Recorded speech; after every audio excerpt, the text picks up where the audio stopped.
as is the case with a lot of work that I make, having made a very junk-filled, messy piece of work with Fairy Tale in 2006, the same year I wanted to make an adult, shorter piece that was very clean, very stark, and that looked at dance, not theatre, I suppose.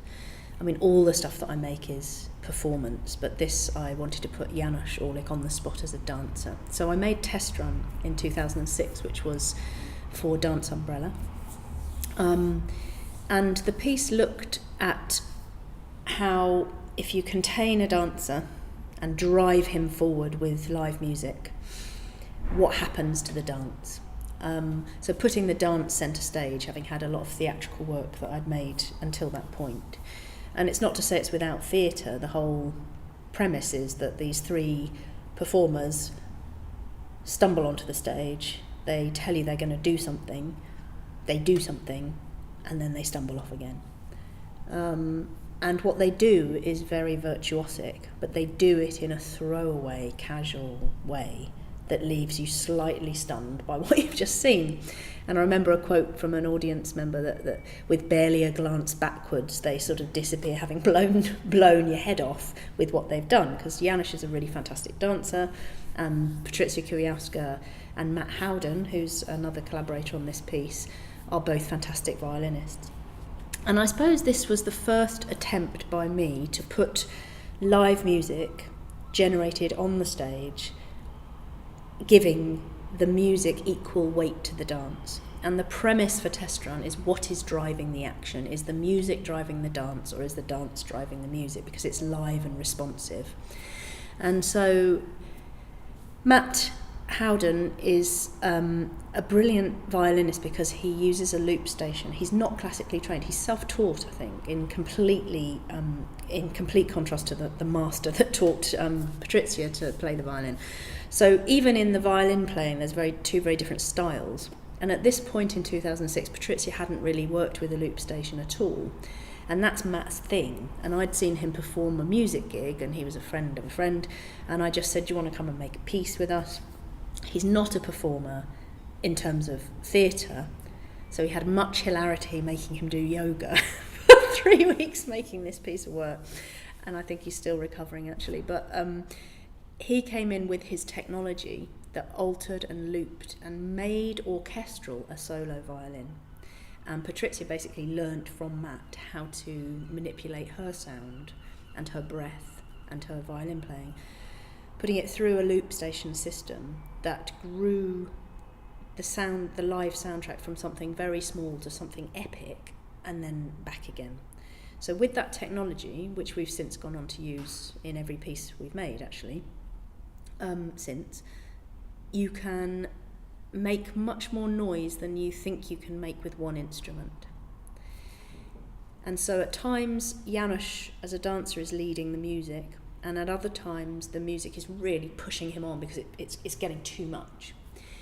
And then I wanted to also explore something that I'd looked at in Falling from the High Rise of Love and other shows, which is how to integrate a violinist with a dancer. So a duet or a trio with two violinists who are playing the violin but also dancing with Janusz. So the central section is about the violinist stepping into the performative frame beyond playing the music and interacting with Janusz and pushing him, physically lifting and pushing him whilst playing the violin, which again is quite an extraordinary thing to see two people doing that, which is why we made Matt do the yoga. Test Run went on to tour 2 years later with Look at Me Now, Mummy, as part of a double bill of shorter works called Act One. And that's the one and only time that as a company we've toured two non-full length pieces, or two shorter pieces together. And I toured them together because Aurora's Look at Me Now, Mummy is a solo show with hardly any music, just a little transistor radio. And it's very theatrical, it's very visual, it's lots of manipulation of props, and the set becomes very important again. That, in contrast to Test Run, where there is no set, there's just two white squares on the floor, very powerfully lit, and two musicians either side of the action. So I'm always interested in the light and the shade, and as I've said, many times the end of one stark piece is usually the beginning visually of something more complex next time I make something. And if I've concentrated on dance, say, and the movement and music in one piece, I might then do the opposite in the next thing that I make. So this has happened throughout my career. I think I'll have a splurge of highly visual work and then I'll go really minimal with the next thing, or I'll really investigate movement because I'm back in that mode and I'm interested in digging into it, and then I'll just pull right back and go back to tiny gesture and what most people would call theatre. And that's why we're called Vincent Dance Theatre, and I get quite annoyed when people call us dance company, because I think it really is. I swing very contradictorily between making theatre and making dance theatre.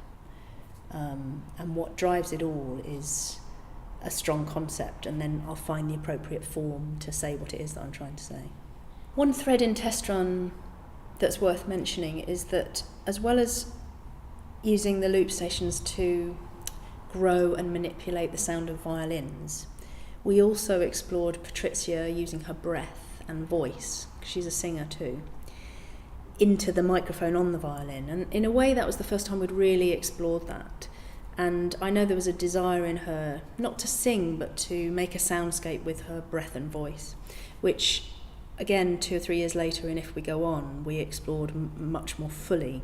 So we were beginning with Test Run to actually not work with a composer that was absent. I suppose Fairy Tale was the last time I worked with John Avery as a composer that would come in and out of the studio and see what we were up to and generate material. And Test Run marked the beginning of working with live music in the space and composing the music as we compose the choreography and the theatre of what we're making. And that's now how I work. I haven't used found music for a very long time, and I've worked with performers who are also musicians who generate sound as we're generating the material to make a production. And I find that very exciting and very pleasing to generate the soundtrack and the composition, the theatrical composition at the same time. It's more organic, it's more truthful in a way. You're not waiting for someone to deliver the next track. It means that you can see the soundtrack of a whole piece emerge rather than the episodic building of a track-by-track soundtrack. So I suppose Test Run really triggered a real interest in let's have the performers also generate the sound, and that alters everything.